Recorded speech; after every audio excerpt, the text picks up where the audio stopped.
শীতের সকাল ছাদে চলে আসলাম শীতটা অনুভব করার জন্য। ঘরে তো বোঝা যায় না, তার জন্য ছাদে চলে আসলাম সকাল ভোরে। তো দেখেন কত পরিমাণের কুয়াশা পড়েছে। আসসালামু আলাইকুম, আপনারা সবাই কেমন আছেন? আমিও আল্লাহর রহমতে ভালো আছি। আমার ভিডিওটি কাছে কিংবা দূরে, দেশ কিংবা দেশের বাহিরে যারা দেখছেন তাদেরকে অসংখ্য ধন্যবাদ। তো আমাদের বাড়িতে চলে আসলাম শীতের পিঠা খাওয়ার জন্য। তো সকালবেলা ছাদে উঠেছি দেখতে যে কত পরিমাণে শীত। তো এসে দেখি ছাদে মাশাআল্লাহ টমেটো অনেক ধরে আছে এই গাছটার ভিতরে, মানে হেলে পড়ে যাচ্ছে। আমার লাঠি জাটা দিয়ে রাখছে যেন পড়ে না যায়। তো এই যে কাঁচামরিচ সব আছে ছাদের ভিতরে, ছাদ বাগানটা খুব সুন্দর। তো এই যে বেগুন ধরে আছে বেগুন গাছে। তো আম্মাকে বলছিলাম যে আম্মা আপনার রোজাতে কোনো বেগুন কিনা লাগবে না। তো আম্মা বলতেছিল হ্যাঁ, আমরা ওইবারও রোজাতে কোনো বেগুন কিনি নাই, ছাদে যেই গাছ লাগিয়েছি ওই বেগুন দিয়েই খেয়েছি এবং কি মানুষকেও দিয়েছি। আমার ইউটিউব চ্যানেল থেকে যদি ভিডিওটি দেখে থাকেন প্লিজ সাবস্ক্রাইব করে পাশে থাকবেন। আর পুরাতন আপু ভাইয়াদেরকে অসংখ্য ধন্যবাদ। মাশাআল্লাহ মাশাআল্লাহ, এই বেগুনটা গাছে তো অনেক বেগুন ধরেছে। তো আম্মাকে বলতেছিলাম যে বেগুন গাছের ওপরে এত অত্যাচার কেন, মানে খেরমের কেন? তো বলতেছিল যে এগুলা দিলে তাড়াতাড়ি বেগুন নাকি বড় হয়ে যায়, তার জন্য এগুলা দেওয়া। তো আমার ভিডিওটি যদি ফেসবুক পেজ থেকে দেখে থাকেন ফলো দিয়ে পাশে থাকবেন। তো আম্মা এই জায়গাটার ভিতরে টমেটো গাছ লাগিয়েছে, তারপর আপনার ধনেপাতা গাছ, মূলা শাক, তারপরে কি জানি বলে আলু গাছ, গোল আলু গাছ লাগিয়েছে এই যে এই জায়গায়। তো এখানে নাকি আধা কেজির মতন আলু লাগিয়েছে, তো 2টা গাছই হয়েছে। তো এটা মিষ্টি কুমড়া নাকি লাউ গাছ বলতে পারছি না, বেশিরভাগ মরিচ গাছ আর হচ্ছে কালা বেগুন গাছ। তো এই জায়গা বা সিস্টেম রেখেছে গাছে পানি দেওয়ার মতো। তো এই সিস্টেমটা খুবই ভালো হয়েছে, না হয় নিচ থেকে পানি টেনে নিতে খুবই কষ্ট হয়। তো এই আম গাছটার ভিতরে বইল হয়েছে কিছু পরিমাণে। তো নিচে চলে আসলাম, এসে দেখি আম্মা চালের গুঁড়া রেডি করছে পিঠা বানানোর জন্য। আমি জান্নাতি চলে আসছি আমাদের বাড়ি পিঠা খাওয়ার জন্য, শীতের পিঠা। তো এই যে একটা ভিতরে মিঠাই কেটে রেখেছে, আর একটা ভিতরে চালের গুঁড়া, আর এক থালের ভিতরে হচ্ছে নারকেল। তো জান্নাতি আর আমি ভাপা পিঠা খেতে খুবই পছন্দ করি, তার জন্য আর কি। তো আম্মা জান্নাতিকে প্রথমত জিজ্ঞাসা করে আসছে যে জান্নাতি কিভাবে খাবে পিঠা, বেশি মিঠাই দিয়ে বানাবে না কম মিঠাই? তো ও বলছিল যে আম্মা 1 চামচ মিঠাই দিবা আর নারকেল দিবা। তো জান্নাতির জন্য এটা বানাচ্ছে। তো জান্নাতির শরীরটা বেশি ভালো না, তো খুবই যত্ন নিচ্ছি আমরা, কোনো কিছুই খেতে চায় না ও। তো এই যে এখন আমি পিঠা নিয়ে আসবো, এখানে দেখছি ওরা 2জন খেলা করছে। একটা ব্যাগের ভিতরে অনেক খেলনা ছিল, তার জন্য ওইটা নামিয়ে দিয়েছে আম্মা 2জন খেলা করার জন্য। তো এই পিঠাটা বানাবে শুধু আমার জন্য মিঠাই ছাড়া। তো আম্মা 2বার করে নারকেল দিয়ে তারপর আবার চালের গুঁড়া, বিশাল বড় এক পিঠা। এটা খেলে আর আমার কিছুই খাওয়া লাগবে না, মানে একটা পিঠাতেই হয়ে যাবে। এখানে একটা পিঠা হচ্ছে 3টা পিঠার সমান, এরকম একটা অবস্থা। তো এক পিঠা খেয়েই আমি আর কিছুই খাই নাই, দুপুরে ভাত খেয়েছি। তো সবাই একটা একটা করেই খেয়েছে পিঠা, যেহেতু বড় বড়। তো এই পিঠাটা হচ্ছে আমার জান্নাতির জন্য। তো জান্নাতিকে এখন নিয়ে দিয়ে দিব পিঠাটা।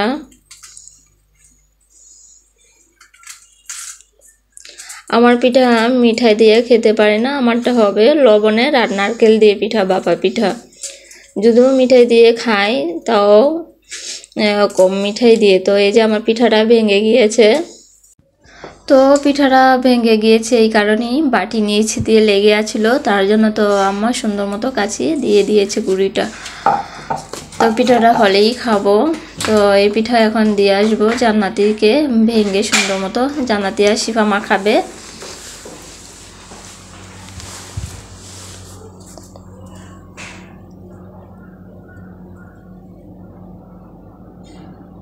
তো আম্মা কারেন্টের চুলায় রান্না করে তো খুবই তাড়াতাড়ি হয়ে যায় সব কিছু। তো এই যে আমার শিফা মা পিঠা দেখে তো খুবই খুশি, নাচানাচি শুরু করে দিয়েছে।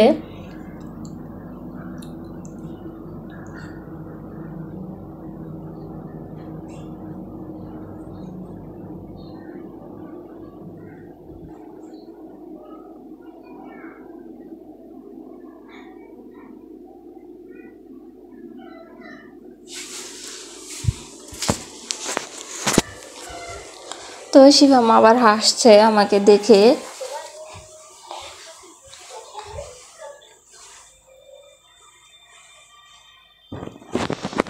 তো এই যে আমার পিঠা হয়ে গিয়েছে, এখন আমি বসে বসে খাবো।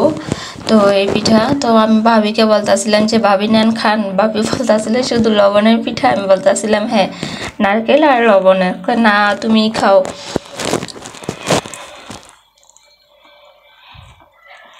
তো খাওয়া দাওয়া শেষ, পিঠা এখন রান্না চলবে। কী রান্না করবে তাই আপনাদের মাঝে শেয়ার করছি।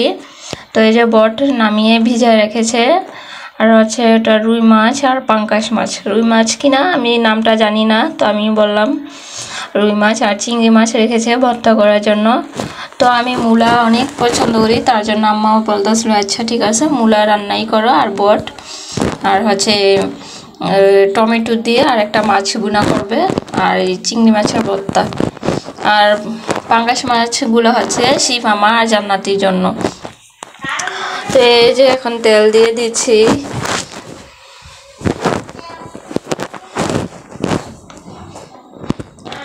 আম্মাই এখন বসাই দিবে রান্নাটা। আমি বলছিলাম যে রান্না করব, এখন শিফা মার জন্য কোনোভাবেই রান্না করতে পারছি না, তো আমার রান্নাটা বসাই দিল এই আর কি।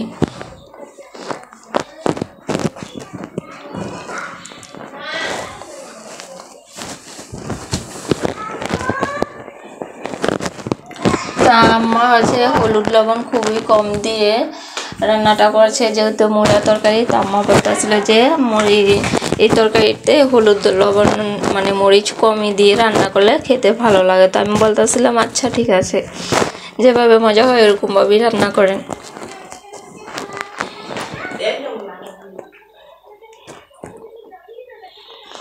বাইরের আওয়াজটা একটু ম্যানেজ করে নেবেন আপুরা ভাইয়ারা।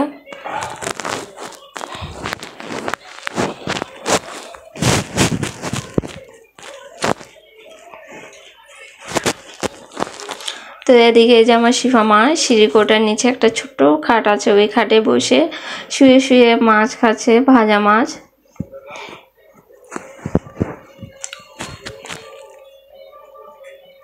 এই যে খেলনা সবগুলা ছড়া রেখে খাটের উপর শুয়ে শুয়ে খাচ্ছে আর কি। তো এই যে জান্নাতি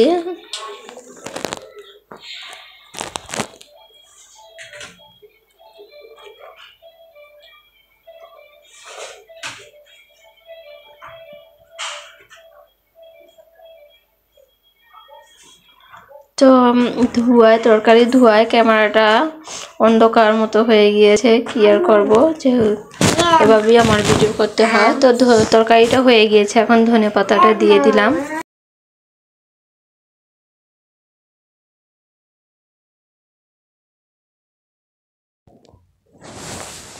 যে রান্না বান্না শেষ। তো এই যে আম্মা বট রান্না করে ফেলেছে, আর মূলা তরকারি মাছ দিয়ে টমেটো দিয়ে মাছ বোনা আর চিংড়ি মাছের ভর্তা। তো ভাবি খাবার টেবিলে রেখে আমাদেরকে ডাকছে খাওয়ার জন্য। তো আজকে ভিডিওটি কেমন লেগেছে সবাই কমেন্ট করে জানাবেন।